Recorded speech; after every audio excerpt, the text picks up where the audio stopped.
Baik, terima kasih pada teman-teman yang mengundang kami. Alhamdulillah ya. Salam kenal, nama saya Aisyah Dahlan. Saya seorang dokter yang menangani kasus narkoba, HIV dan LGBT ya. Ibu-ibu jangan jadi pasien saya, Bu. Tapi kalau ada keluarga, tetangga atau siapapun yang kita kenal kena narkoba atau LGBT, tolong segera dibantu, bujuk mereka untuk berobat ya, karena bukan maunya mereka itu sebetulnya. Tetapi Indonesia sedang banyak masalah dengan hal-hal seperti ini.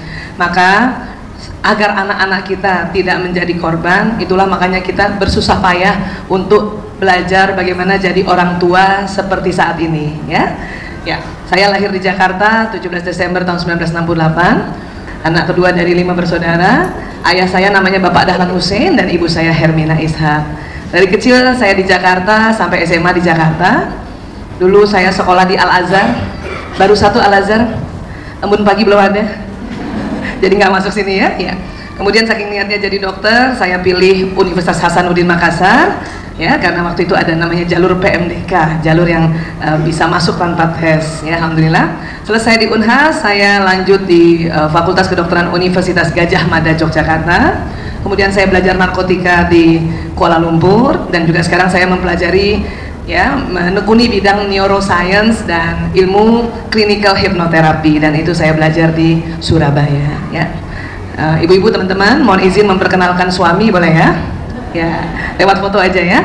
Ini suami saya, namanya Dr. Priyanto Sismadi ya. Ini dulu kakak kelas, Bu. Saya lupa siapa yang naksir duluan. Ya, kami beda usia 7 tahun.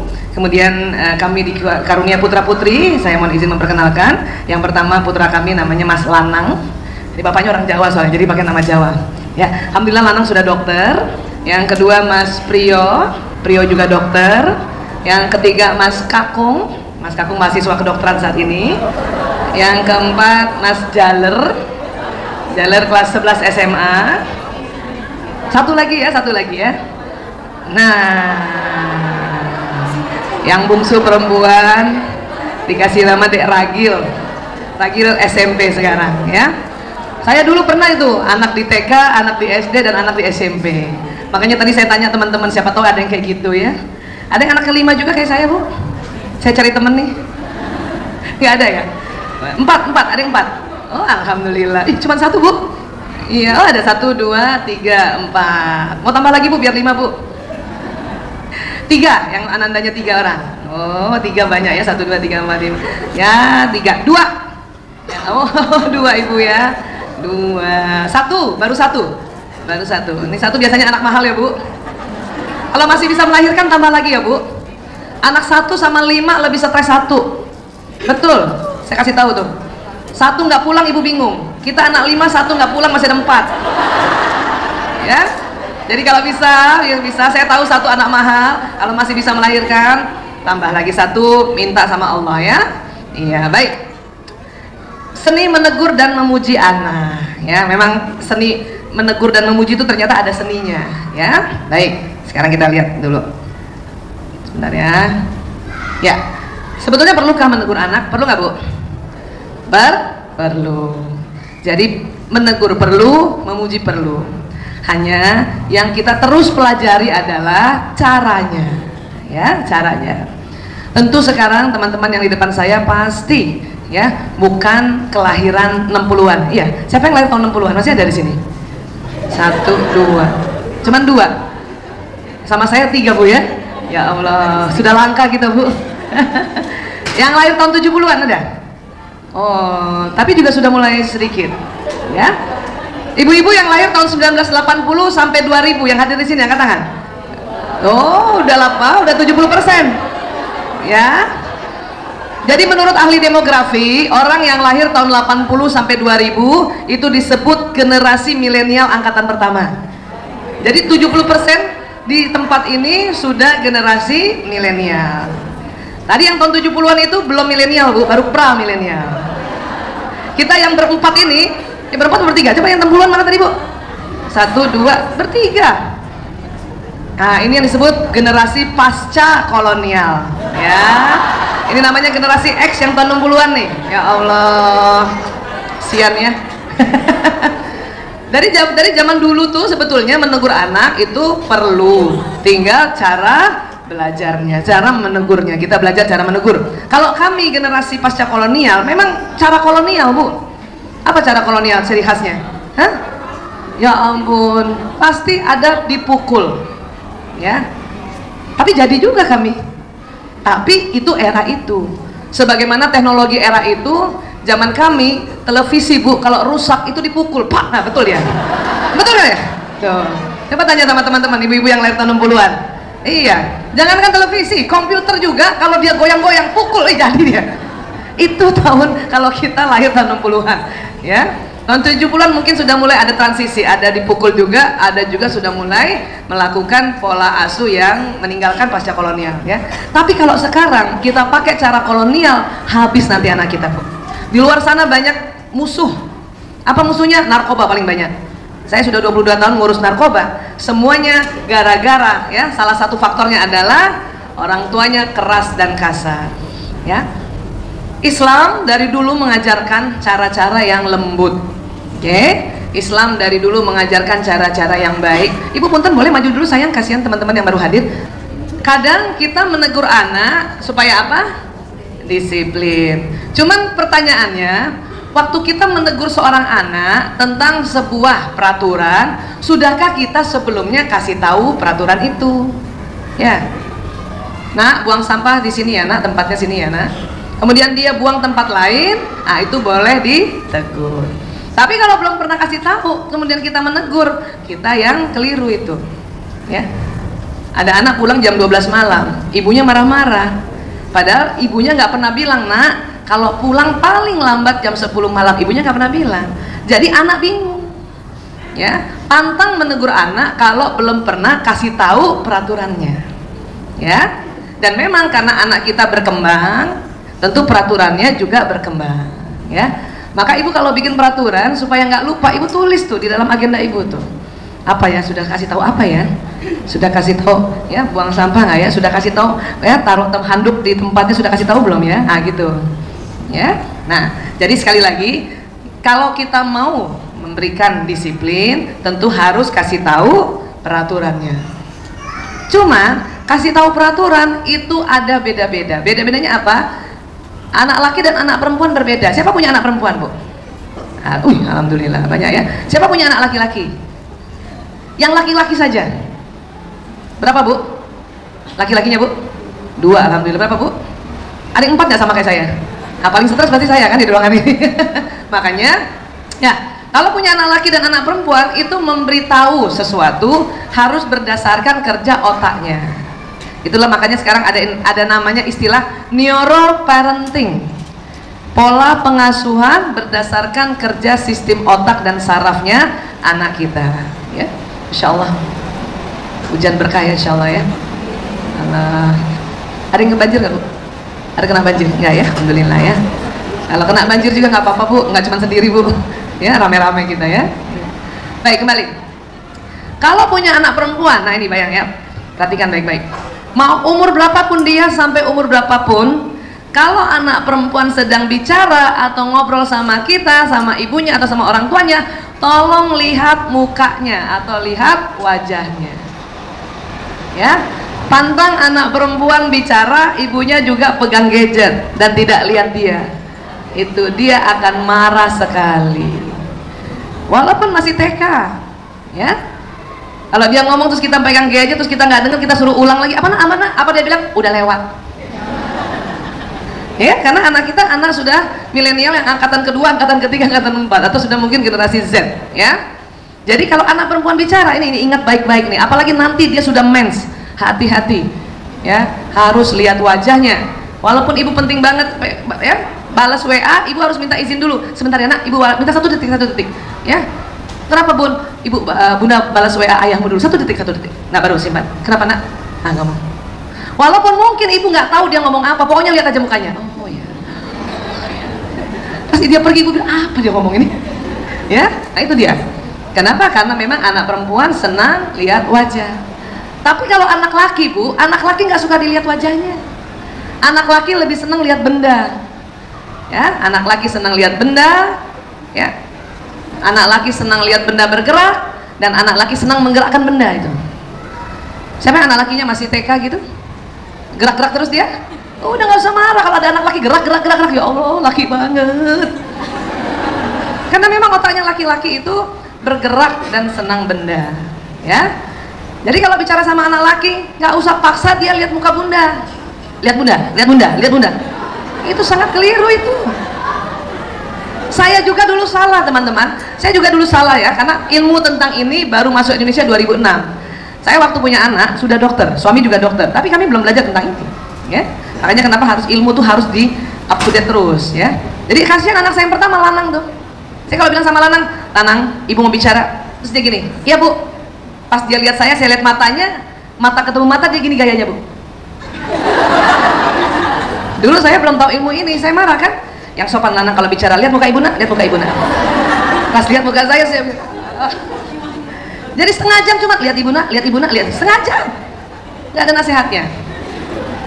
Memang komunikasi efektif lihat wajah atau lihat mata, tapi tidak berlaku pada laki-laki. Ya, artinya apa? Kalau kita bicara sama anak laki, kalau kita lihat wajahnya, pasti dia nggak lihat kita. Kalau ibu-ibu mau lihat, mau anak laki lihat kita, ya, kita tunduk dia, kita bikin kertas. Saya karena anak banyak, ya, negur 1, 2, 3, 4 itu harus teratur dan ada kertasnya. Jadi anak pertama waktu saya tegur Lanang, ibu minta, tulis di sini, Lanang, ya, rapikan tempat tidur ya, atau lipat selimut ya. Saya tulis begini. Waktu saya tulis sambil nulis begini, pasti anak laki lihat muka ibunya, ya. Tapi kalau ibu memang mau bicara lihat muka anak laki maksud saya, dan dia tidak lihat ibu, nggak usah marah. Ngomong aja bu, dia dengar. Cuman ngomong sama laki-laki, nggak boleh banyak-banyak topiknya dan jangan berganti-ganti. Laki-laki nggak bisa lebih dari satu topik kalau kita ngomong. Jangankan anak laki, bapaknya juga. Ya. Bapak-bapak itu tersesat kalau ngobrol sama dua ibu. Kenapa? Topiknya ganti-ganti. Contoh ya, saya kasih tahu ya. Saya bilang sama suami saya, Mas, ya, saya antar anak-anak sekolah dulu. Abis itu saya ada seminar. Abis itu saya drop baju-baju tempat laundry, Mas. Nanti saya ke rumah sakit ada pasien. Mas, tadi sore ada temenmu telepon. Apa kata suami saya? Apa? Tukang laundry telepon saya. Karena kita bicara dalam satu kalimat ada topik lain. Laki-laki nggak bisa loh. Ya? Laki-laki memang kalau cari jalan ya dia bisa lewat cari jalan tikus, dia tidak tersesat. Tapi bicara sama perempuan sering tersesat. Jadi kalau bicara sama anak laki, sayang, ya, baju kotor taruh sini ya nak. Udah satu sama. Terus tanya dia, paham nak? Iya bu, cukup. Kita selama ini udah ngomongnya 1 jam, topik ganti-ganti. Kita tanya dia, ngerti nak? Iya bu. Coba ulang tadi ibu bilang apa? Disuruh ulang. Suruh ulang anak lakinya. Maka anak laki bingung bu, maka mukanya dia begini. Terus ibunya so tahu, pasti nggak denger kan tadi bunda bilang apa? Makanya anak laki sering terzolimi oleh ibunya sendiri. Karena kita nggak tahu tentang kerja otak laki-laki. Paham ya? Nah ini dulu nih, kita ngomong soal punya anak laki atau perempuan. Ya Allah. Terus apa lagi bu? Laki-laki tuh matanya beda sama kita. Mungkin teman-teman pernah dengar YouTube saya ya? Ada yang pernah dengar YouTube saya? Ya, nggak apa-apa kita ulang ya. Ini mohon izin versi live. Ilmu kalau diulang-ulang makin paham ya. Laki-laki itu beda sama perempuan. Perempuan kalau kita lihat lurus masih bisa lihat kanan kiri. Coba teman-teman lihat lurus tuh. Masih bisa lihat teman di sebelah kanan ya? Masih bisa lihat teman sebelah kirinya. Laki-laki nggak bisa gitu. Ya, sudut mata perempuan lebar tapi ke depannya pendek. Laki-laki sudut matanya ke samping kiri kanan sempit, ke depannya panjang. Ya, ini. Kenapa ini? Karena ini perbedaan retina mata. Apanya yang beda? Allah menciptakan di retina mata itu ada namanya sel kerucut. Sel kerucut. Sel kerucut retina mata perempuan lebih banyak. Namanya juga kerucut kan? Lihat ke depan masih bisa lihat kanan kiri. Sel kerucut mata laki-laki di retinanya sedikit. Ya, ini yang jadi berbeda. Sebetulnya untuk apa? Ini sebetulnya Allah sudah mempersiapkan kita ibu-ibu untuk bisa menjaga saraf. Ya, baik, kembali di sini. Jadi sudut mata perempuan bisa lihat kanan kiri. Coba teman-teman yang perempuan aja ya. Bapak-bapak nggak usah ya. Cuman satu ya pak. Tangan kanannya begini bu. Angkat tangan ibu, ibu semuanya. Semua perempuan yang ada di ruangan ini ya. Sejajar muka ya. Sekarang saya minta coba lihat jari tengah. Ya, sekarang matanya tetap jari tengah. Sekarang saya tanya, apakah masih bisa lihat teman yang duduk paling kanan? Masih bisa lihat teman yang duduk paling kiri? Laki-laki nggak bisa gitu. Tapi jangan juga ibu paksa nanti di rumah, ayah gini deh. Nggak usah. Ketahuan ibu yang ada pengen tes tuh. Nggak usah bu, kenapa? Ini penelitiannya ada di 2 tempat. Satu di Institut Psikiatri London dan di University California Florida. Ya, udah kita ikut aja peneliti itu ya. Nah, ini ternyata baru diambil hikmahnya apa? Perempuan ini memang pandai menjaga sarang. Ibu pernah nggak? Ibu masak, matanya dimasakkan, ada orang datang ibu tahu. Siapa tuh? Matanya dimasakkan loh. Ada orang datang ibu tahu. Pernah nggak ibu? Maaf, waktu nyusuin anak, mata kita di anak, ada tikus lewat, ibu tahu tuh. Ya Allah, tuh tikus mata kita. Kenapa? Karena sudut mata kita ya lebar. Laki-laki nggak begitu nih.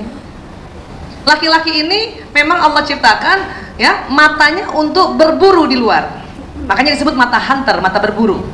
Laki-laki memang tugasnya mencari nafkah di luar rumah memang. Ya, zaman dulu orang mencari berburu nafkah kan di hutan. Kalau sekarang kan antara gedung. Ya, makanya antar gedung itu naik motor kan, naik mobil, itu termasuk mata berburu itu. Makanya dari jauh tuh laki-laki sudah bisa lihat tempat di mana dia akan tuju, betul? Saya pernah jalan sama suami ya, suami saya bilang gini, udah mau sampai tempat tuh, itu dia tuh, gedungnya udah kelihatan. Saya nggak lihat loh bu, pernah ibu gitu bu? Karena kita pendek, ya, laki-laki panjang. Dan kalau siapa nanti sudah besar anak laki-lakinya bawa mobil atau suami bawa mobil ya, laki-laki, siapapun laki-laki itu, kalau dia sudah bawa setir, baik setir mobil maupun setir motor, itu hormon testosteron meningkat dan dia jadi laki-laki banget itu. Apalagi kalau dia mau ngebut karena matanya lurus, itu jagonya dia bu. Nggak usah ribut ibu. Karena banyak suami-suami mau ngebut, ibu ribut apa? Awas. Itu nggak suka bapak-bapak bu, nggak suka sama sekali, nggak suka. Apalagi nanti kalau anaknya sudah bawa mobil bu, ya. Kalau nanti anak sudah bisa bawa mobil, ibu bawel terus kalau dibawa, besok-besok aja nggak mau ikut lagi. Dia nggak mau antri ibu lagi, ya. Kenapa? Karena memang jagonya laki-laki. Kalau ibu ya khawatir, ibu udah tidur aja deh. Yang sampai di rumah. Kalau perempuan bawa mobil pasti selalu mau lihat kiri kanan. Itu perempuan, ya. Dan laki-laki ini jagonya. Oke? Karena memang ini untuk disetting untuk kerja di luar sana. Jadi masalah apa? Kalau laki-laki dalam rumah cari barang. Ini kunci mana kunci? Saya lihat di sini kunci. Padahal di samping sini loh bu. Siapa yang anak lakinya kalau cari barang pasti nggak dapat? Ada? Ini anak saya bu, ibu bayangin ya, ibu anaknya cuma 2 ya laki ya, saya 4 tuh bu. Dulu belum tahu ilmu ini. Apa yang terjadi kalau cari seragam? Bu, seragam aku mana bu? Dia lihatnya lurus, padahal digantung di sini. Dan ibu-ibu seluruh dunia sama kalau marah. Ini makanya cari pakai mata.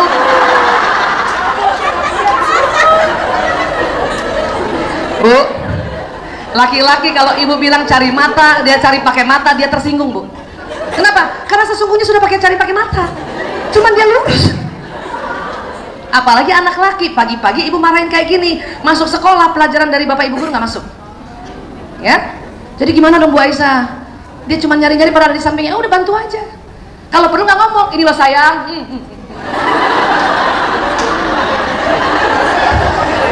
Bisa bu? Susah ya? Pengen ngomong ya bu? Tapi kalau ngomong keluarnya cari pakai mata. Baik, kalau ibu nggak bisa nggak ngomong, boleh nggak ngomongnya diganti, ya, bukan lagi cari pakai mata, itu bikin tersinggung. Inilah sayang, ya Allah, mata laki-laki banget. Itu lebih baik daripada cari pakai mata, cari dulu. Ibu tahu nggak? Saya di rumah pagi-pagi dulu bertengkar gara-gara apa? Suami buka kulkas, telur mana telur? Telur di mana bu? Samping nggak lihat. Bayangin satu suami 4 anak laki gara-gara cari telur, nggak lihat karena di samping. Saya pernah lari-lari, ini loh mas, apa dia bilang? Kok ada? Ada. Makanya supaya nggak ribut cari-cari telur, sekarang telur separuh saya taruh depan. Pas dia buka ya ada telur. Kalau telur pentega, telur susu, yang selalu laki-laki cari pagi hari taruh depan bu. Ya, karena memang laki-laki matanya lurus. Hah? Itu juga kalau kita janjian sama suami kan, ayah aku depan H&M, Pas dia lewat, ayah. Dia nggak lihat, dia jalannya lurus. Dia cari kita di depan, padahal kita di samping. Pernah ibu begitu? Siapa anak lakinya di sini? Kalau ibu jemput kan nggak boleh masuk dalam kan? Ibu lihat dari luar kan? Pas dia lewat kan? Abang. Itu anak pasti di mobil dimarahin ibunya tuh. Abang gimana sih? Bunda panggil nggak jawab. Apa dia bilang? Kapan manggilnya? Karena emang nggak lihat. Boleh kalau jemput anak laki dan dia tidak lihat nggak usah dimarahin. Kenapa? Karena memang nggak lihat. Saya kalau janjian sama suami dan anak laki, cari inisiatif sendiri. Mas, ya aku ke depan KFC. Pas dia lewat, panggil gini percuma. Kita cekat dari depan. Iya. Itu suami saya sering kaget. Lagi jalan, astagfirullahaladzim. Kamu dari mana? Dari samping. Ini harus paham nih. Kalau nggak bertengkar terus gara-gara ini dan laki-laki tersinggung. Coba, dia juga nggak ngerti kalau otak matanya kayak gini. Ya, makanya zaman dulu pernah ingat nggak Bu, waktu kita masih muda, waktu SMP SMA gitu, pas kita jalan melintasi lapangan basket kan, kita ngeliatnya ke depan karena kita tahu ada yang ngeliatin kita ya. Itu perempuan, laki-laki nggak tahu, dia tuh laki jalan aja. Nanti temannya baru bilang, ada yang ngeliatin dia gini, mana gitu. Makanya sama suami tuh nggak bisa kode-kodean tuh Bu. Saya pernah satu ketika di satu pestanya standing party kan, terpaksa kita makan berdiri. Saya hadap sana, suami saya hadap sini. Sementara makan, tiba-tiba yang punya pesta ada di samping sama suami, samping kirinya. Saya bilang gini sama suami, ya itu di samping itu ada yang punya pesta. Suami saya gini loh, yang mana? Ya nengok. Jangan nengok. Dia nggak bisa lihat Bu, karena matanya lurus. Makanya dia, yang mana? Muka itu orang sini. Iya, rasa pernah kayak gitu ya? Iya. Makanya laki-laki itu suka bingung, saya ini salahnya apa katanya. Ya, ini yang harus dipahami nih. Anak laki tidak suka dipermasalahkan matanya. Ibu-ibu siapa yang sering diajak suaminya makan berdua di luar rumah tanpa ada anak-anak? Ada? Kalau ibu diajak makan sama suami cuman berdua saja, jangan duduk samping suami. Percuma ibu cantik dia nggak lihat. Dia malah lihat ibu yang di meja depan. Karena nggak ada orang di sini. Itu juga nggak sengaja. Lagi makan, angkat kepala, ada ibu itu. Karena pas di depan suami. Kita di sampingnya lihat marah. Makanya di depan. Kecuali makan sama anak-anak, kita boleh di sampingnya, anak ada di depan. Ya. Tapi kalau cuma berdua di depan. Coba mata laki-laki itu lurus. Ya. Dan laki-laki tidak suka ditatap matanya atau wajahnya. Jadi kalau suami lagi ngomong sama kita jangan lihat dia, kita pura-pura nunduk. Jadi gini ayah, itu cantik banget tau. Sebagaimana waktu kita dilamar dulu, ya, waktu dilamar kan gitu kan. Jadi maunya kapan ya, terserah abang aja kan gitu kan. Kita nunduk ke bawah, makanya mereka senang lihat muka kita. Tapi kenapa setelah menikah kita ngomong lihat dia terus? Ayah tahu nggak, uang sekolah sekarang naik. Udahlah ngomong yang lihat matanya, kita ngomong uang sekolah. Itu suami pasti melengos tuh begini. Padahal bukan dia nggak suka sama kita, dia nggak kuat ditatap matanya. Sampai sini sepakat dulu ya. Ya, sebelum kita belajar cara menegurnya, ini harus tahu laki-laki dan perempuan. Paham ya? Sama, laki-laki juga kalau dipanggil berulang kali nggak jawab kan Bu? Ya kan? Berapa kali ibu kalau panggil anak laki Bu? Hah?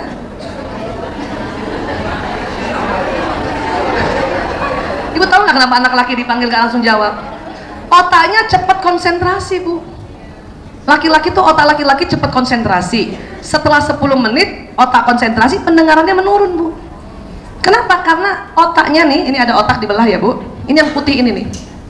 Kita sebut corpus callosum. Ya, laki-laki corpus callosumnya lebih tipis dibanding perempuan. Makanya laki-laki ya cepat konsentrasi kalau mengerjakan sesuatu. Saya pernah begitu tuh. Pulang sekolah, anak saya kan 4 laki-laki kan, lanang, priok, kakung, jaler, main PlayStation. Ibunya datang kan, datang habis dari majelis taklim dan seminar parenting. Katanya harus lembut bicara sama anak kan. Assalamualaikum, lanang, priok, kakung, jaler, nggak ada yang nengok. Ibu-ibu kalau ngambilnya lembut nggak ada yang nengok, suaranya naik setengah oktav kan. Mulai, lanang, priok, kakung, jaler, nggak nengok juga. Mulai, La ilaha illallah. Lanang priok kakung jaler. Itu empat-empatnya nengok. Pas lihat muka saya, dia tanya sama adiknya, ibu kenapa marah ya? Banyak anak laki bilang sama saya, Bu Aisyah, saya heran bundaku kalau manggil melotot. Saya bilang, nak, itu panggilan ketiga, nak. Bapak-bapak juga begitu. Banyak suami-suami cerita sama saya heran ya, kenapa ya istri saya kalau manggil melotot. Saya bilang, itu panggilan keempat, Pak. Istri bapak yang cantik panggilan pertama sama kedua, betul Bu? Ini suami kita di depan kan? Abi, pas muka kita begini dia nengok. Itu sering terjadi, betul? Sekarang saya mau tanya dulu sama teman-teman, para bunda dan ibu guru ya. Mau nggak kalau pas kita panggil murid laki-laki kah, atau anak laki-laki atau suami, dan pas dia nengok kita masih cantik? Saya mau tanya, mau nggak? Mau nggak? Tanya dulu, ini cuma separuh yang mau. Karena banyak ya laki-laki jengkel sama istrinya bertahun-tahun gara-gara manggilnya melotot. Padahal kita juga nggak sengaja begitu, ya. Supaya kita memanggil laki-laki siapapun dia dan dia nengok muka kita masih cantik, tolong pertahankan senyum sampai panggilan kelima. Ayah,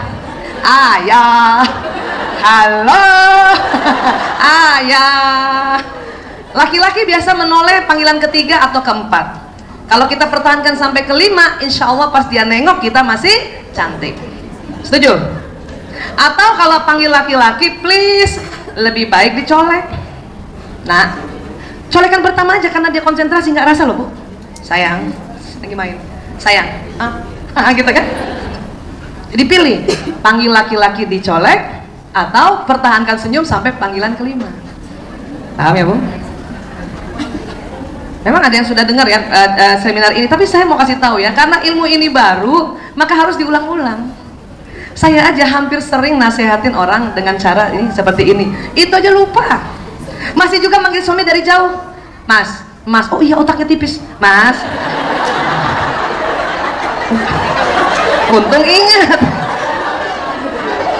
ingat Bu. Kenapa? Karena memang ini korpus kolosum laki-laki lebih tipis. Ini lebih tipis nih Bu. Kita perempuan tebal Bu. Karena korpus kolosum yang otak tengah tebal, makanya otak kiri kanan perempuan tersambung. Makanya perempuan bisa mengerjakan lebih dari satu pekerjaan berbeda dalam satu waktu. Ibu pernah kan? Masak, suapin anak, balas WA, sambil kakinya ngepel gini nih. Iya. Pantatnya tutup lemari bis. Siapa sering bawa mobil pagi-pagi karena telat suapin anak sambil bawa mobil kan? Masih bisa pasang alis loh kita Bu. Iya, itu perempuan karena korpus kolosumnya tebal. Ini coba lihat nih Bu. Ini bayi nggak bakalan keselak Bu. Kenapa? Mata kita kan lebar kan? Udahlah matanya kita lebar, otak tengahnya tebal. Itu bisa kayak gitu. Itu memang penciptaan dari Allah. Ya. Kalau laki-laki lain, laki-laki memang dia fokus. Pria hanya dapat melakukan satu pekerjaan dalam satu waktu. Dia fokus Bu. Makanya kita jangan sok-sok juga Bu. Ayah nih apa-apa aku. Kata malaikat kalau bisa nyolek emang otak lo begitu. Ya. Laki-laki memang diciptakan oleh Allah. Kalau di rumah ya suami ini di rumah itu raja Bu. Otak laki-laki memang dibuat seperti raja kalau di rumah. Jadi dia duduk aja. Kita yang ngambilin semua. Kenapa? Karena dia cuma satu bisa yang satu dilakukan. Paham ya Bu? Nih, pria fokus pada pendengaran yang menurun nih. Ini anak-anak zaman sekarang kan? Era gadget bukan? Iya. Ini anak laki dipanggil, sayang. Kadang, ya, ini anak kita lagi konsentrasi pendengarannya menurun, ibunya tegur, dia nggak balas, dia nggak nengok, diapain sama ibunya? Kalau masih ada yang agak kolonial tuh dihardik tuh, hardika, dicubit. Tapi ada yang paling tidak suka anak laki apa? Direbut mainannya. Ya, itu pantang ya Bu. Saya banyak pasien kena narkoba gara-gara setiap di rumahnya direbut sama ibunya. Alasannya ibunya karena diajak bicara dia nggak jawab. Tuh anak laki juga nggak paham kalau dia diajak bicara Bu, karena dia sedang konsentrasi. Bahayanya apa? Karena nggak nyaman main di rumah, dia main di luar. Waktu di luar, itu saya udah bilang banyak musuh di sana kan. Pada waktu yang salah ketemu orang yang salah, dapat solusi yang salah. Nangis-nangis ibunya tuh Bu, nyesel. Nah, kisah pasien saya inilah sengaja saya mau bilang sama ibu-ibu bahwa laki-laki bukan mau membangkang. Memang otaknya Allah buat dia konsentrasi. Kapan konsentrasinya? Setelah 10 menit. Kalau belum 10 menit anak laki masih diajak bicara, itu bisa Bu. Tapi setelah 10 menit laki-laki konsentrasi, pendengarannya menurun.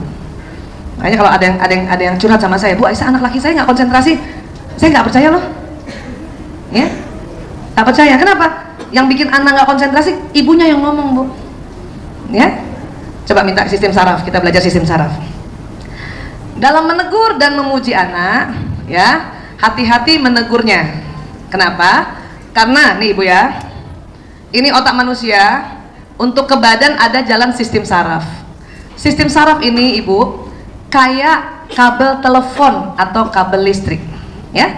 Apa yang ditangkap oleh panca indera akan jalan di sistem saraf. Apa yang diucapkan jalan di sistem saraf, apa yang dilihat jalan di sistem saraf, apa yang didengar jalan di sistem saraf, apa yang dipikirkan juga jalan di sistem saraf. Ibu dengarkan saya ya. Saya minta angkat tangan kanan tinggi-tinggi sekarang. Oke, bagus sekali. Lambaikan pada saya. Ya. Kenapa ibu-ibu mau? Kan Bu Aisyah minta tadi ya. Apa pesannya tadi? Angkat tangan kanan tinggi-tinggi sekarang. Maka kan tadi pendengaran ibu semua mendengarkan ya permintaan saya ini. Maka pesannya lewat telinga jalan. Karena mintanya tangan kanan, pesannya jalan di sistem saraf tangan kanan. Maka tadi semua tangan kanan ibu melambai. Waktu saya begini, ada beberapa ibu yang sistem penglihatannya peka, dia ikut begini, ya. Tapi nggak semuanya. Sewaktu saya bilang lambaikan pada saya sekarang, semua melambaikan. Artinya apa? Memang sistem saraf pendengaran itu lebih peka daripada penglihatan. Untuk itulah makanya setiap bayi yang lahir di keluarga muslim harus diapakan Bu? Diazankan telinga kanannya, dikomatkan telinga kiri. Karena itu tadi jalan nih. Kita juga dulu begitu waktu kita lahir. Makanya setiap azan kita langsung bergetar duluan Bu ya. Kenapa? Karena pertama yang didengar tuh azan yang kanan, qomat yang kiri. Ini badan ya. Badan itu ngikutin apa yang kita sebut tadi. Ya Bu. Makanya hati-hati bicara. Yang tadi aja lagi ya. Ya ini ya. Hati-hati bicara Bu. Tadi kan saya bilang angkat tangan kanan tinggi-tinggi sekarang. Yang tadi angkat tangannya tinggi berarti sistem sarafnya bagus. Yang agak lambat ngangkatnya, segera cari dokter saraf tuh. Barangkali kurang makan kacang-kacangan ya. Ibu kalau kurang makan kacang-kacangan, sistem saraf ibu jalannya lambat. Ya, kacang-kacangan harus dimakan ya Bu. Ya, nanti asam urat Bu Aisyah, jangan banyak. Tetap harus ada. Ya, oke sekarang. Maka kalau anak kita bilang sama dia, ya, kamu misalnya ya, kita selalu marahin anak kan. Padahal ya. Anak kita sebetulnya seorang yang pandai, cerdas, soleh, rajin, bertanggung jawab. Itu sebagai pelaku. Tapi karena khilaf, lupa, penasaran, coba-coba, terpengaruh teman, sehingga suatu kali ya tidak kerjakan PR, ambil uang ibu, ya, main tanpa izin, maaf, baca komik jorok, simpan foto artis, berbohong, berkelahi dan melawan. Itu perilaku. Tapi pelakunya anak kita pandai nggak Bu? Anak kita pandai nggak? Anak ibu pandai nggak? Pandai lah, ibunya jangan ngakuin gimana nih ya. Anak ibu tuh pandai, cerdas, emang lahir tuh sudah dikasih oleh Allah. Anak kita pandai, cerdas, soleh ya. Hanya sesekali nih karena ini. Kadang-kadang gara-gara kita Bu, mandi kelamaan tuh anak beli es krim, nungguin ibu 1 jam tukang es krimnya, ayo doi, ada yang beli deh, bayar deh. Diambil uang aja dari dompet ibunya ya. Nah itu namanya perilaku. Maka yang kita mau tegur adalah perilakunya. Kalau pelaku tetap baik sampai kapanpun, ini perlu dihargai dan dipuji ya. Makanya harus bedakan antara pribadi anak dengan perilakunya. Karena perilaku bisa saja salah, tapi pribadi anak tetap senantiasa baik. Ini yang harus nanti kita belajar ya. Kalau kita bilang kamu nih nakal gitu ya, kamu bandel, itu nanti betul-betul bandel Bu. Sekarang saya kembali lagi dulu sistem saraf. Mana sistem saraf ya Bu? Kalau anak nih lagi pegang gadget, kemudian azan maghrib, ibu maunya apa Bu? Sholat. Ajak aja. Nah, sholat yuk, sholat maghrib yuk supaya dengar. Banyak ibu-ibu marah, omongannya tambah berat anak melakukan sholat. Apa ibu katakan? Main terus main, main terus, main terus main, main terus.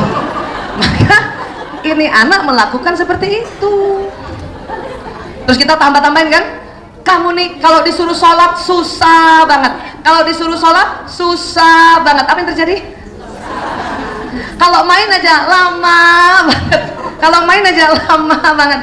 Dan kita seneng banget diulang-ulang kalimat itu.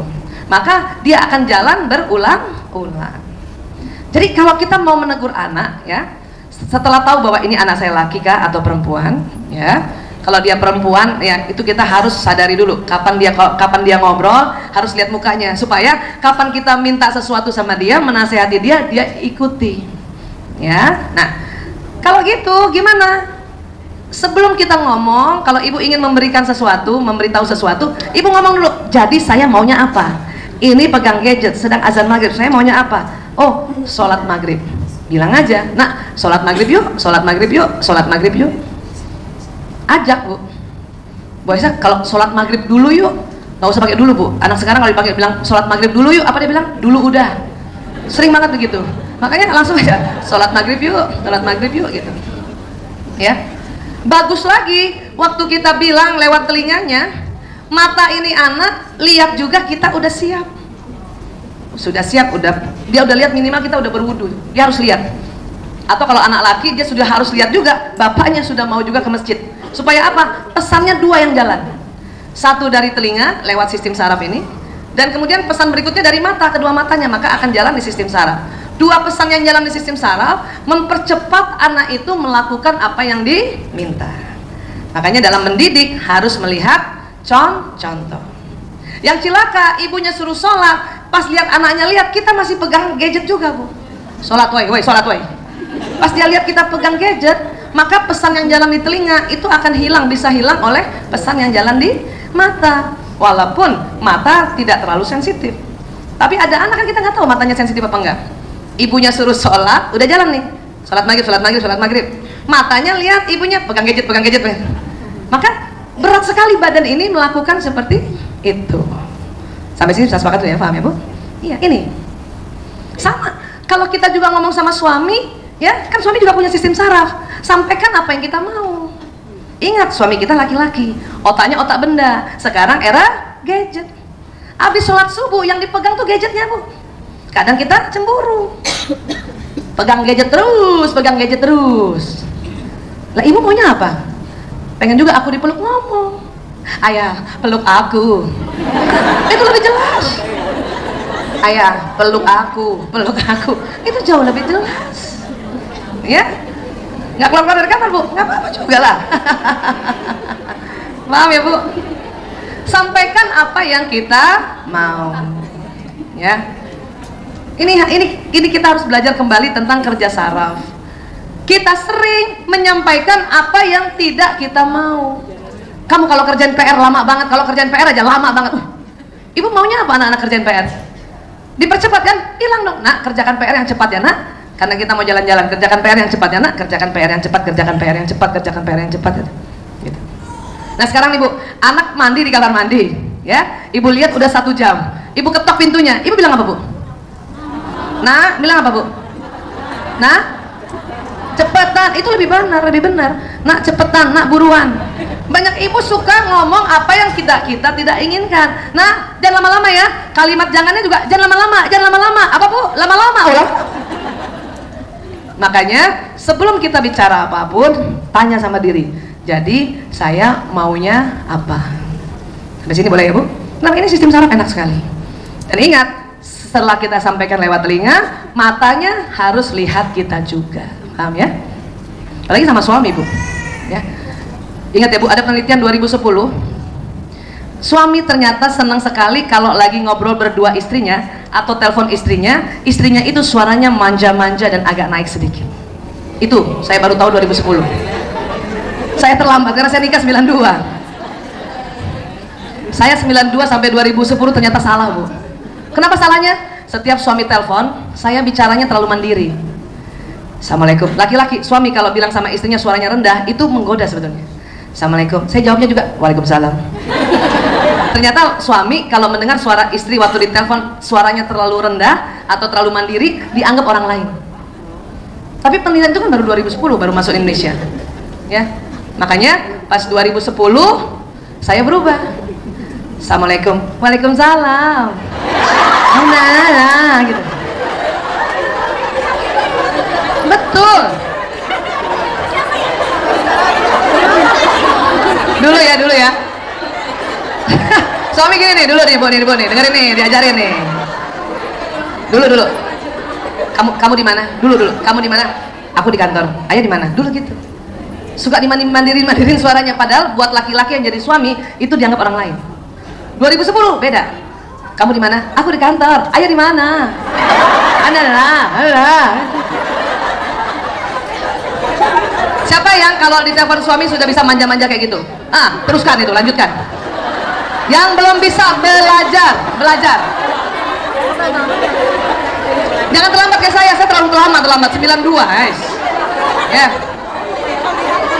Ibu tahu nggak? Saya tuh susah payah loh. Kenapa? Kebiasaan mandiri, jadi manja kayak gitu, itu belajar setengah mati, Bu. Ya. Ibu tahu saya belajarnya dari mana? Nonton film Korea. Ibu, perempuan Korea kalau ngomong manja gitu kan? Annyeonghaseyo, 감사합니다, Waalaikumsalam, sama nggak? Betul, Bu, saya 5 tahun terakhir juga konsultasi ibu-ibu yang suaminya direbut pelakor. Kenapa? Maaf, karena istrinya terlalu mandiri. Pelakor-pelakor itu dia cuma pakai gaya perempuan biasa aja, ya. Makanya suami yang terlalu mandiri istrinya, suatu ketika mendengar sekretarisnya kah atau orang di luar sana perempuan suaranya manja-manja kayak Korea tadi, itu dia merasa saya harus lindungi wanita ini. Sekarang ibu pilih, ibu yang mau dilindungi atau wanita lain? Belajar manja-manja tadi, ya. Walaupun awalnya suami kita pasti kaget. Sama, suami saya juga dulu kaget. Kenapa? Bayangin istrinya sejak 92 sampai 2010 mandiri banget. Ya, suatu ketika ini harus cuman berdua ya. Berdua. Dulu kalau saya berdua ngobrol di kamar, ayah, aku mau bicara. Dulu tuh. Kirain bagus kayak gitu tuh. Ternyata salah. 2010, ayah, aku mau ngomong. Ibu tahu nggak? Suami saya kaget dan mukanya begini, hah?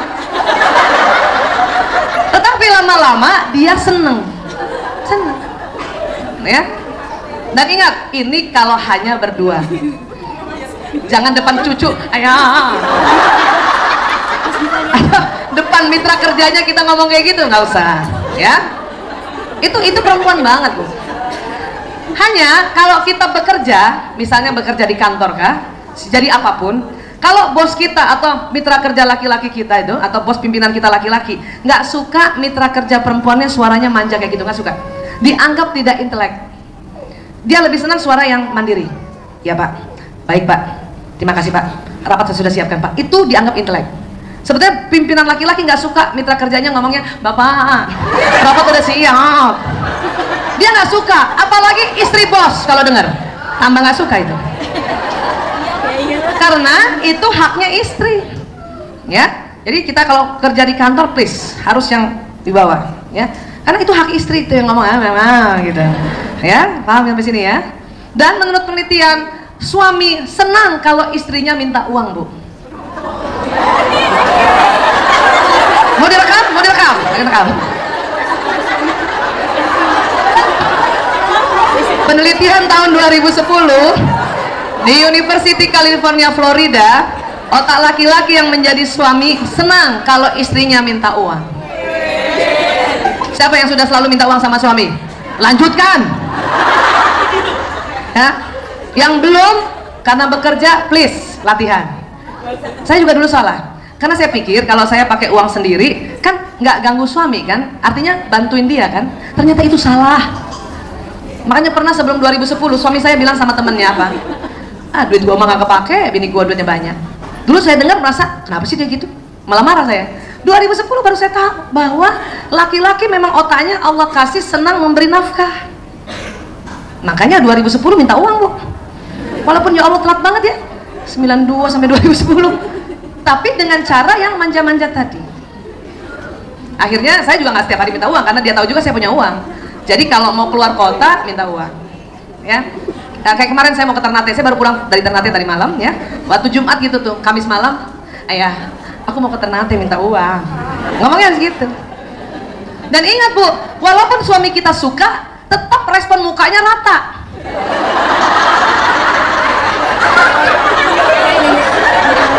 Laki-laki begitu. Apa dia bilang? Dia mukanya rata gitu. Ya? Berapa? Saya kasih kode 200. Ih, 2 juta dong, masa 200. Apa dia bilang? Makanya ngomong yang lengkap. Dikasih loh Bu, kasih, ya Allah, yes, alhamdulillah. Kenapa? Kalau suami istrinya jarang minta uang, bahkan nggak pernah minta uang, suatu ketika ketemu perempuan di luar sana minta uang, maka dia merasa saya dibutuhkan oleh perempuan itu. Mati kita. Mending kita yang minta uang ya Bu. Iya, ya Allah, paham ya Bu? Oke. Ini yang harus difahami tentang sistem saraf, ya. Baik. Sekarang saya mau kasih tahu Ibu ya. Boleh nggak misalnya kalau anak melakukan sesuatu, ya, kita tegur? Boleh. Ada namanya teguran 1 menit. Nah, ya. Jadi kalau kita menegur anak-anak perilakunya, itu 1 menit aja Bu. 1 menit aja itu dibagi 2. Setengah menit pertama tegur perilakunya yang keliru untuk tumbuhkan perasaan bersalah. Setengah menit kedua puji perilaku anak sebagai perilaku yang baik, agar harga diri pribadi anak dengan citra diri tetap positif. Bisa Bu negur setengah menit doang? Makanya kita belajar. Kenapa? Karena era sekarang era baru, era milenial, era digital, ya. Kita orang tua sering kalah dengan digital yang dibuat oleh orang-orang berdasarkan kerja otak, ya. Suatu ketika anak saya dulu Lanang, kalau ini memang ilmunya udah agak lama saya belajar sebelum belajar otak pria wanita. Nah, jadi ada salah sedikit tapi sudah benar sedikit, ya. Waktu itu Lanang masih TK ya, itu umur 5 tahun. Ya. Biasanya saya jemput jam 11, dia ada di sekolahnya. Suatu ketika saya jemput jam 11, dia nggak ada di sekolahnya. Wih, saya panik dong ya. Loh, kemana? Kata guru itu tadi ada di sini kok. Ya, ya sudah saya pulang aja. Waktu itu kan belum ada HP biasa ya, masih telepon rumah yang di, ya. Nah kemudian dia pulang jam berapa Bu? Jam 5 sore. Waduh, ya. Ini anak jam 11 dijemput, jam 5 sore pulang. Apa yang terjadi Bu? Itu dari jam 11 sampai jam 5 tuh dudak. Kemana ini anak ya? Kan gitu. Ternyata dia pergi sama temennya ke warnet. Nah, dulu kan kalau kita main game harus ke warnet kan? Nah bayangin tuh anak TK lah Bu. Ya. Untuk saya belajar ini. Assalamualaikum, waalaikumsalam. Udah susah juga senyum nih, udah pengen marah nih, ya. Ya sudah. Maka karena harus tegur setengah menit, saya di ruang tamu saya ada jam besar sekali. Jadi anak saya suruh berdiri di situ. Ya.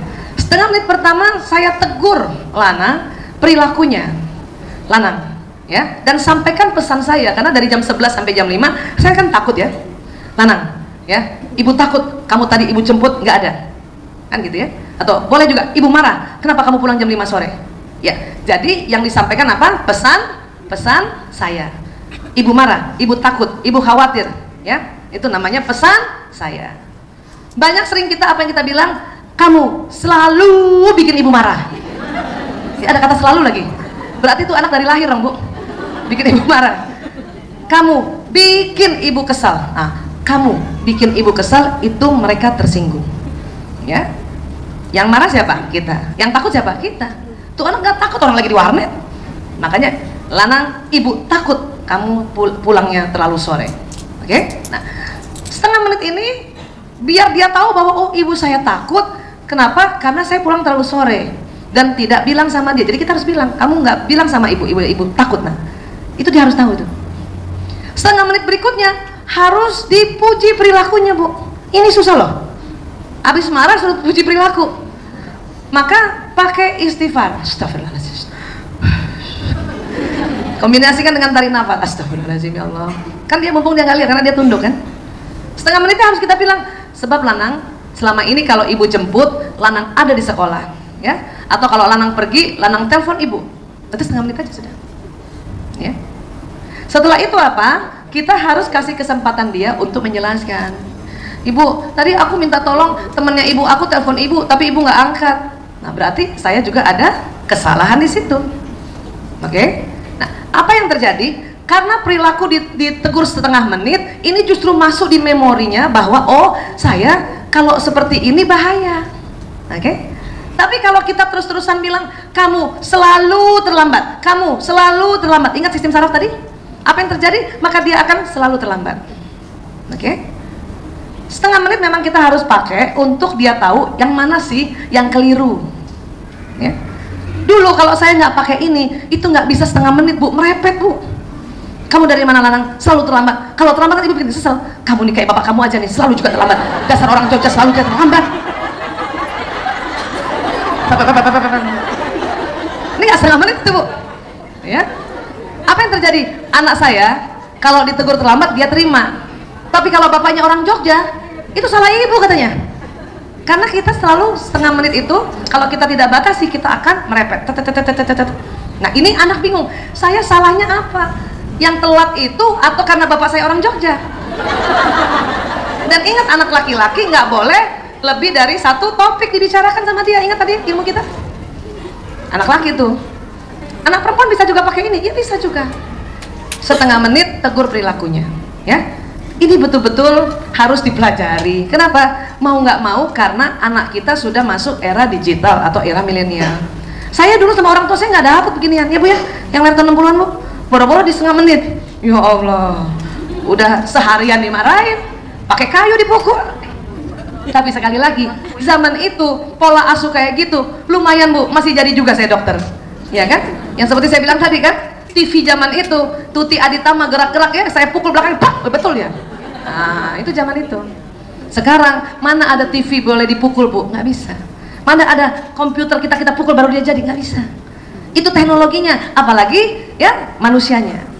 Makanya kenapa Rasulullah SAW mengatakan didiklah anakmu sesuai zamannya. Teknik ini cukup ampuh, ya. Tapi saya senang sekali. Nah, ini Mbak Wiwi keluar ya.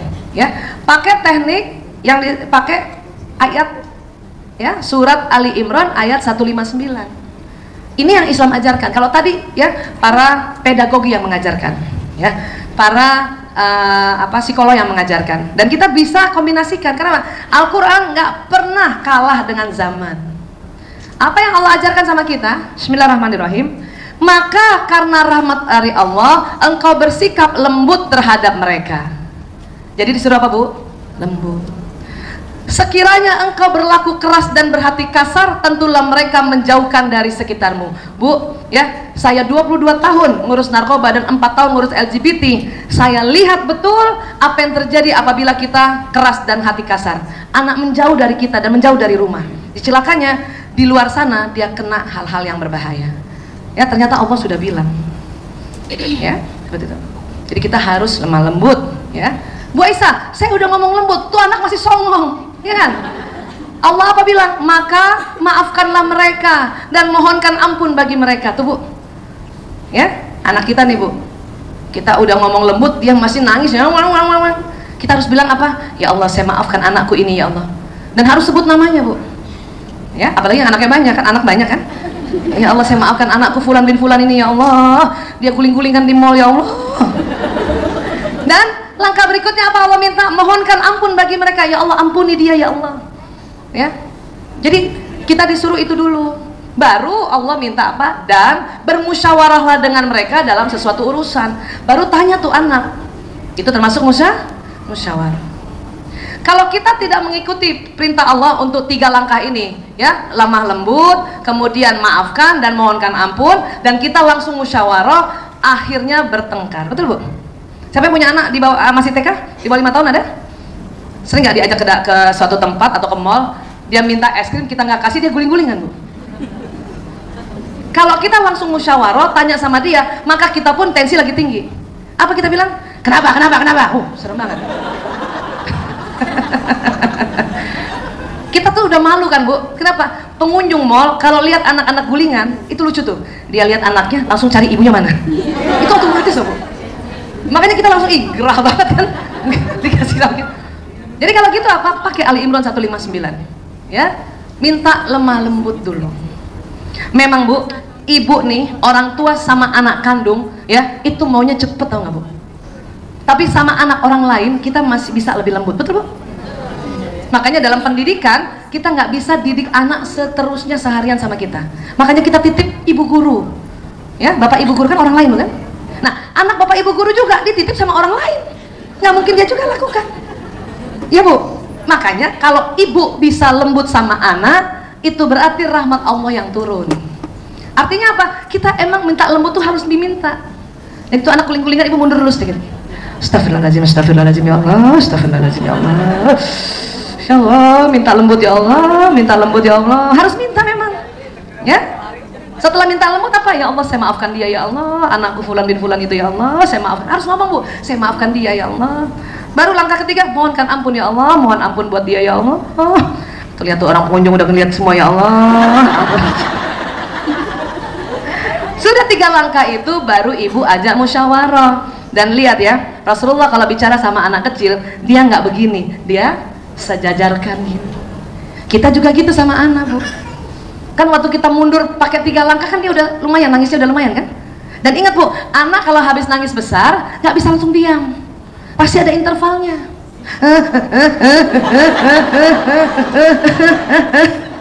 Iya Bu, ibu harus paham itu. Jangan gara-gara itu ibu diam, diam. Suaranya nggak lembut lagi. Ya Allah ya. Kenapa sayang? Kenapa sayang? Aku mau es krim. Hah? Nah, musyawarah Bu. Ibu kalau anak lagi pilek mau es krim dikasih nggak? Tergantung ibu dalam hasil musyawarah ini. Ingat ya Bu, bermusyawarah dengan mereka dalam suatu urusan. Kemudian apabila engkau telah membulatkan tekad, maka bertawakal pada Allah. Sungguh Allah mencintai orang yang bertawakal. Kalau ibu sudah musyawarah sama anak, ibu ada ketetapan dalam diri ibu, ibu harus ya tekadnya jadi. Aku mau es krim, kita bilang 2 hari lagi ya sayang. Sekarang 2 hari lagi. Ibu harus tekadnya itu.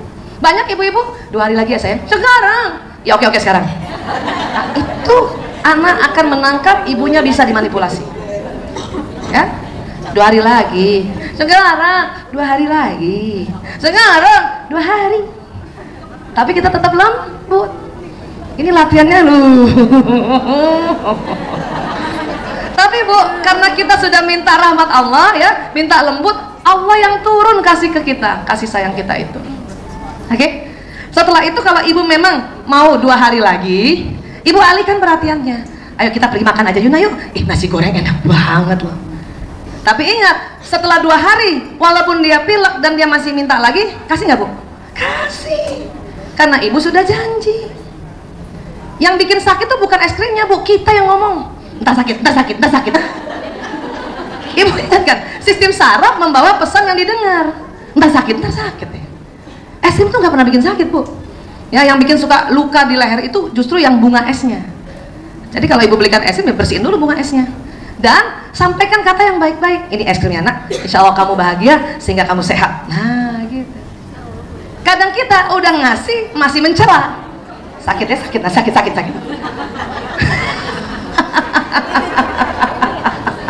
Paham ya Bu? Jadi hati-hati bicara. Emang anak main hujan-hujanan sakit Bu? Enggak. Orang gembira, gatal enggak. Kita yang ngomong sakit, nanti gatal. Kita yang ngomong nanti gatal, kita yang ngomong nanti sakit. Maka itu yang terjadi. Kenapa? Apalagi omongan ibunya. Sistem saraf anak sama dengan sistem saraf ibu. Artinya apa? Kalau ibu yang ngomong cepet banget masuk ke dalam telinganya dan jalan di badan. Ya Bu? Jadi kita pantang mencela anak kita. Kalau orang lain gimana Bu Aisyah? Biarin aja orang lain Bu. Kenapa? Sistem sarafnya beda. Jadi kalau kita udah baik-baikin anak, tetangga kita, atau maaf, tantenya Kak, atau siapapun di luar dari kita, celah dia, ya, itu tenang aja Ibu. Nggak mempan. Tapi kalau ibunya yang ngomong, langsung mempan.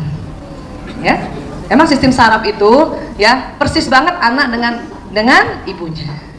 Bahkan bapaknya marah aja Bu, kalau ibu nggak setuju kata-kata bapaknya, ibu pantang tegur bapak di depan anak. Itu laki-laki nggak suka. Ya, langsung ibu diam aja. Kalau bapaknya marahin dia, ya kan kita udah belajar bahwa kita nggak boleh ngomong yang buruk. Bapaknya bilang, kamu ini nakal banget ya. Dalam hati kita, nggak kena. Kenapa? Emang nggak kena. Kenapa? Yang kena tuh kita kalau ngomong kayak gitu. Banyak orang tua, banyak ibu-ibu merasa saya udah baik Bu Aisyah, tapi bapaknya tuh masih songong. Biarin aja Bu. ya. Dan kalau kita tegur suami di depan anak, itu tambah runyam, ya, tambah kacau itu. Bahkan anak kita nanti disiksa karena dianggap ibunya belain anaknya. Udah diam. Oke? Terus apa lagi yang bisa kita lakukan? Nah, kita gabungkan tadi bahwa teguran setengah menit kita pakai cara ini. Sebelum kita tegur setengah menit, kita minta apa? Satu, minta apa, Bu? Minta apa? Sama Allah supaya rahmat Allah turun? Lembut, bersikap lembut. Kedua apa yang lakukan? Maafkan mereka. Maka bilang, saya maafkan dia ya Allah. Ketiga apa? Mohonkan ampun ya Allah, ampuni dia ya Allah. Keempat baru musyawarah. Hasil musyawarahnya kita suruh apa, Bu? Bulatkan tekad dan tawakal tu Allah. Ya, kalau sudah tawakal, pas anak 2 hari lagi dia masih pilek minta es krim, kan udah tawakal ibu. Kasih. Sampaikan kalimat yang bagus. Ya. Artinya apa? Ya. Apapun psikolog katakan atau pedagogi katakan cara-cara, tetap kita baliknya harus ke Al-Quran. Kenapa? Ini lebih power. Ya kan? Al-Quran kan sudah dari sejak kapan? Ya, artinya mau kolonial kah, pasca kolonial kah, atau mau milenial, tetap kita basicnya dalam mendidik, terutama kalau ingin menasehati anak, menegur anak, pakai Ali Imran 159. Setuju? Bu Aisyah, ini cuma anak aja? Enggak, Bu, sama suami juga gini, Bu. Ibu mau ngomong sama suami, mau tegur dia kan? Ya, ibu harus itu, ya Allah, berikan ya Allah lemah lembut ya Allah. Saya maafkan dia ya Allah, saya maafkan dia ya Allah. Ada foto perempuan lain di dompetnya ya Allah. Saya maafkan dia ya Allah. Ulang-ulang, kalau ibu belum lagi plong itu kata saya maafkan dia, ya, ibu ulang-ulang ya Allah. Dan perlu sebut namanya ya Bu, ya Allah saya maafkan suamiku ya Allah, fulan bin fulan ya Allah, gitu. Dan ampuni dia ya Allah, ampuni dia ya Allah, ampuni dia. Nah, baru nanti ajak musyawarah. Kalau mau ajak musyawarah sama laki-laki, Bu, ingat ya, ada caranya juga. Apalagi kalau sudah jadi suami. Sampaikan kapan ibu mau ngomongnya dan berapa menit. Ayah, misalnya ini masih maghrib ya, habis isya aku mau ngomongnya 5 menit aja atau 10 menit aja. Gitu? Laki-laki senang diberitahu seperti itu. Karena kalau ibu tidak beritahu apapun, ibu ngomong sambil lalu, dia tetap akan pegang gadgetnya. Ya. Tapi kalau kita bilang, ayah nanti habis isya, habis sholat isya aku ngomongnya 10 menit aja. Oke. Dia akan dengan rela simpan gadgetnya 10 menit kita ngomong. Walaupun nantinya jadi 2 jam, ibu tetap bilang 10 menit aja.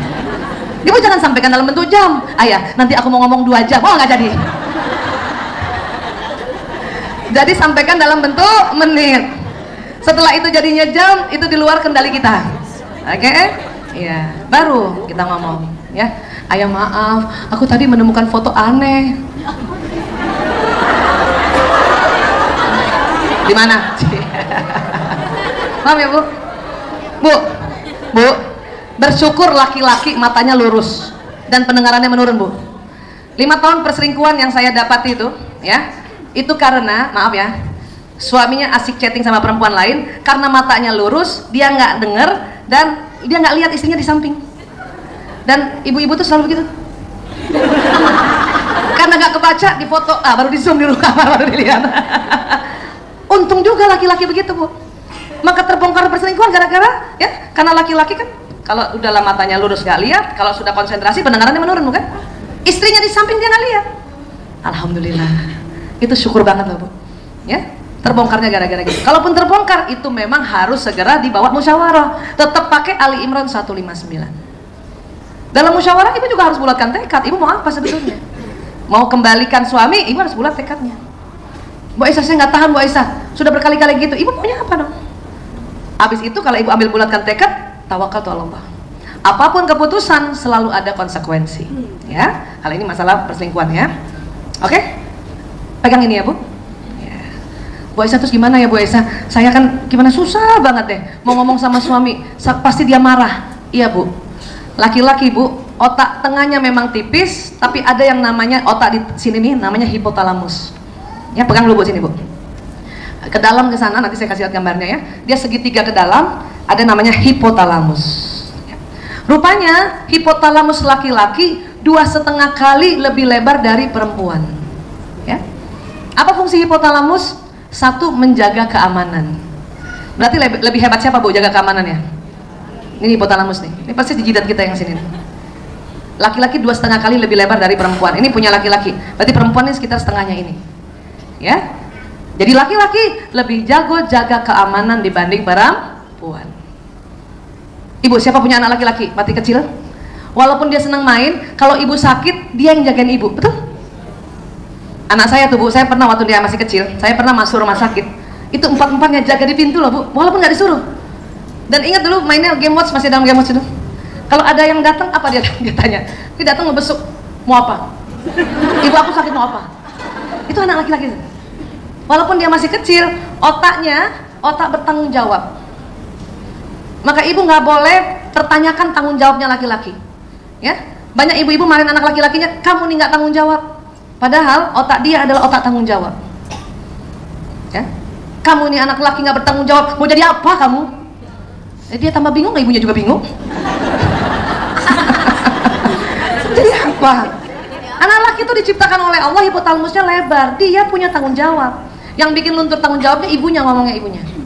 Ya, nah itu. Dan kalau sudah dewasa, maka laki-laki dia akan jaga istrinya, jaga keamanan dirinya, jaga keamanan anaknya, jaga keamanan ekonomi, jaga keamanan kesehatan. Kalau dia bekerja pada negara, dia juga menjaga keamanan negara. Itu beratnya laki-laki. Ya, ini.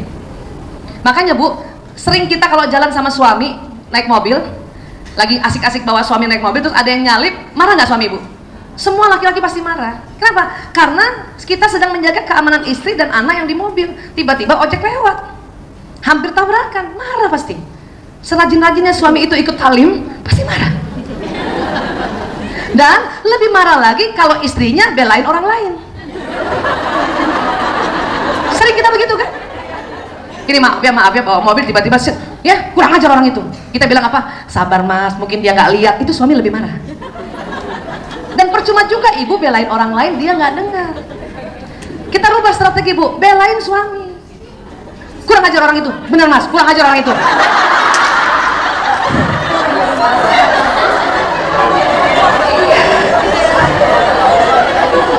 Gak ada matanya tuh ojek itu, iya mas, gak ada matanya tuh ojek itu. Karena memang kita harus support suami. Ini namanya mensupport. Bukan ngomporin. Kalau ngomporin kurang ajar mas sama orang itu, kita kejar mas, itu ngomporin. Bambu pantang belain orang lain, itu yang bikin marah lagi laki-laki. Atau pas dia lagi begitu kurang ajar orang itu, istighfar mas, itu dia nggak suka. Nggak suka laki-laki digitukan. Jadi gimana Bu Aisyah? Ibu aja yang istighfar. Udah mau ngerem, hampir tabrakan, astagfirullahaladzim, nanti istighfar kelima ibu, suami ngikut. Jadi jangan suruh dia. Laki-laki hipotalamusnya lebar, ini yang membuat laki-laki itu kayak raja. Ya, ini kalau nggak tahu berantem terus gara-gara ini Bu. Paham ya? Sama satu lagi, kalau laki-laki lagi mau antar kita, walaupun dia pakai waze cari jalan dan 2 kali nyasar, itu pantang ibu suruh berhenti dia. Mas berhenti mas. Mau ngapain berhenti? Pas berhenti kita buka jendela kan? Maaf, tanya maaf, mungkin ada tukang parkir di situ. Mas, jalan Kamboja di mana? Kata tukang parkir, lurus bundaran belok kanan. Ayah, lurus bundaran belok kanan. Apa kata suami? Udah tahu. Kenapa? Pantang tuh Bu, pantang tuh. Dia sedang mencari jalan dan ingin menjaga keamanan kita. Ya, padahal kita bantuin karena mau bantu dia, bukan? Tapi buat laki-laki tersinggung Bu. Kenapa? Ibu lebih percaya orang lain daripada dia. Dan kemudian kalau ibu tanya sama orang yang lebih rendah levelnya, lebih tersinggung lagi Bu. Jadi gimana Bu Aisyah, kan kita mau nolong. Ibu harus minta izin suami. Ayah, aku bantuin tanya ya? Gak usah. Oke. Lumayan kita jalan-jalan sama suami ya. Makanya saya kalau lagi jalan-jalan kerja gini, mau pergi tausiah atau pergi seminar, nggak mau suami yang nganter, takut durhaka. Orang lain aja yang nganter ya. Walaupun misalnya kalau kita pun nggak ada, anak nggak ada, laki-laki cari jalan, dia bisa nanya loh Bu, kalau dia sendiri. Tapi kalau dia ada istrinya, ada anaknya, itu nggak bisa. Oke? Nggak bisa. Dia harus menjaga keamanan anaknya dan istri. Oke? Nah, karena bukan apa-apa kalau kita belain orang lain, tambah marah Bu, ibu tambah kesel lagi. Apalagi, ini pusat lapar dan haus. Berarti cepat lapar siapa? Laki atau perempuan? Laki-laki. Pantang, nah ini punya anak laki ya, yang sudah mulai dia bisa diajak bicara ya. Pantang nasihati anak laki dalam keadaan perut kosong. Dia nggak dengar. Apalagi anak udah SD, Bu. Ya. Saya sering kalau mau nasihati anak laki, saya ajak makan di luar. Ya, supaya nggak dengar yang lain, dan kalau ngajak satu-satu aja, Bu, nasihatinnya. Anak saya tuh hafal, Bu. Kalau diajak makan di luar, apa dia bilang? Pasti ada peraturan baru mau keluar nih. Pasti kita ada yang mau ditegur nih. Tapi dia dengar. Sementara makan sudah 3-4 suap, nah kita ya ngobrol di situ. Dan kalau suami kita pulang atau anak laki pulang ke rumah, pertanyaan yang paling dia senang adalah, ayah udah makan? Abi udah makan? Kakak udah makan? Kenapa? Karena sesuai otaknya nih. Walaupun dia jam 2 malam, Bu, pulang, tanya, ayah udah makan? Udah, alhamdulillah. Jam 2 malam sih. Yang susah kalau dia bilang belum. Caranya jam 2. Aduh. Paham ya, tapi tetap harus tanya itu ya. Makanya makan minum suami atau anak laki harus terpenuhi. Oke? Nah itu hati-hati. Apalagi, maaf, ini pusat syahwat birahi. Ya. Makanya suami-suami yang sudah bekerja di luar menjaga keamanan ekonomi keluarga, hipotalamusnya ini tegang, dan maaf, syahwat birahinya meningkat. Dan dilenturkan lewat, maaf, karena sudah menikah semuanya ya, dilenturkan lewat hubungan intim suami istri. Makanya kita harus siap terus, Bu. Iya, siap. Ada suami yang senang 2 hari sekali. Kenapa? Pekerjaannya terlalu berat, sehingga 2 hari sekali dalam bekerja 2 hari di kantor, tegang itu dia punya hipotalamus. Ada yang 3 hari sekali. Memang paling ideal memang 3 hari sekali atau 4 hari sekali. Tapi ada yang 2 hari sekali. Ya. Ada juga yang sehari 2 kali, pengantin baru. Kenapa? Dia nikah umur 30 tahun. Akil balik kan sekarang umur 10 tahun kan? Maka 10 tahun sampai 30 tahun, 20 tahun dia menahan ketegangan hipotalamus. Makanya pas menikah sehari 2 kali. Saking 20 tahun udah tegang ininya. Tahu ya, Bu? Pantang tinggalin suami lebih 2 minggu atau 3 minggu. Ya. Kenapa? Ini sangat tegang ini. Dan maaf, testisnya, organ reproduksi laki-laki sudah penuh sperma. Harus dikeluarkan. Ada yang LDR nggak, Bu? Please, kalau LDR tuh 2 minggu sekali harus ketemu ya, Bu. Di mana suaminya, Bu? Di mana? Bangladesh. Kalau gitu ibu harus doa. Tuh, ntar dulu. Doanya ibu yang tinggal di sana atau suami pekerjaannya tambah yang lain. Kenapa? 2 minggu, 3 minggu sekali laki-laki yang sudah pernah berhubungan intim sakit kepala untuk keluar spermanya, Bu. Makanya saya pernah cerita kan, ada tuh di YouTube tuh. Laki-laki yang ditinggalkan istrinya meninggal itu pasti nikah lagi sebagian besar. Kenapa? Itu hipotalamusnya lebih lebar soalnya. Lain kita ibu-ibu yang ditinggal mati suaminya bisa bertahan karena hipotalamus kita setengah. Makanya saya bilang sama suami saya, Mas, kalau aku meninggal duluan kamu kawin lagi. Kata suami saya, yang benar, iya. Pas kamu datang nanti, ya ijab kabul, aku datang nanti.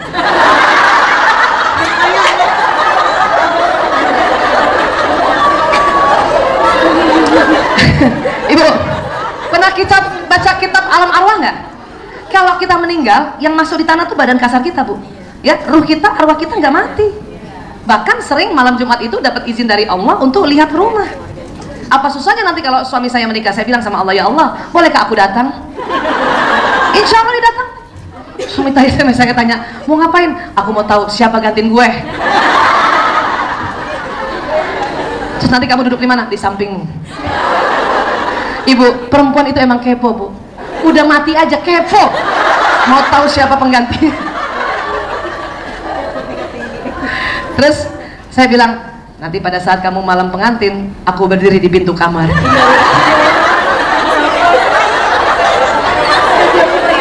Kalau ada figura foto jatuh, berarti itu aku datang. Suami saya bilang apa? Kamu nih ngizinin apa nakut-nakutin? Bukan, Mas. Begitulah perempuan, pengen tahu juga siapa penggantinya ya. Jagoan siapa? Cuma saya udah mati duluan. Itu karena hipotalamus. Paham sampai sini ya, Bu ya? Iya. Jadi sekali lagi, Karena memang hipotalamus laki-laki lebih lebar, anak laki-laki kita itu dia bertanggung jawab, Bu. Ya, dia jago jagain kita. Ya. Kalau ibu selalu bertanya terus, kamu kenapa nggak jagain bunda? Kamu kenapa? Itu nanti lama-lama hipotalamusnya tipis, mengecil. Maaf, itulah nanti bisa jadi gay. Gay itu lahir dalam keadaan normal ya Bu. Hipotalamusnya lebar sebagai laki-laki Allah ciptakan. Cuman karena tekanan-tekanan dalam kehidupannya, ya, kemudian dia ada orientasi seksual yang berbeda. Harusnya senang sama laki-laki, ini jadinya mainnya sama perempuan. Itu lama-lama hipotalamusnya kecil. Makanya maaf, gay itu nggak bisa jaga keamanan. Kalau maaf ya, di antara kita misalnya ada gay, kalau ada gempa, gay yang lari duluan. Gempa, oh lari duluan ya. Tapi kalau laki-laki sejati, dia nggak lari duluan, dia selamatkan yang perempuan dulu. Itu laki-laki sejati. Ya. Jadi sekali lagi Bu, tolong pada anak laki-laki, saya lebih tekankan pada anak laki. Kenapa? Otak kita tuh beda sama dia. Ya, maka ingat dia punya hipotalamus yang lebih besar. Apa fungsi hipotalamus tadi? Yang pertama, menjaga keamanan. Kedua, pusat lapar dan haus. Ketiga, pusat syahwat birahi.